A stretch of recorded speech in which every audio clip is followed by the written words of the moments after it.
की वजह से नवाल को परेशानी होती है। नवेरा साहिबा के पास क्यों नहीं गई? यतीम खाने से कौन लाया था उसका पता चल गया। क्या नाम है? अनम कारा। अनम कारा की तस्वीर दाऊद अलादा के पेपर्स में क्यों है?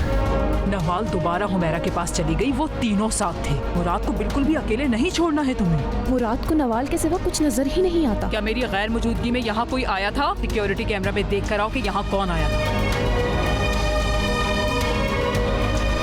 मुझे वो फाइल वापस चाहिए जो मैंने तुम्हें दी थी। वो फाइल तुम ज्यादा देर नहीं रख सकते।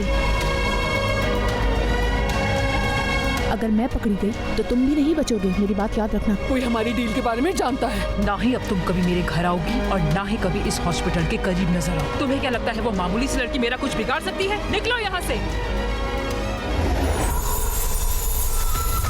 देखिए ड्रामा सीरियल नवाल कल रात 7 बजे सिर्फ ऑन टीवी पर।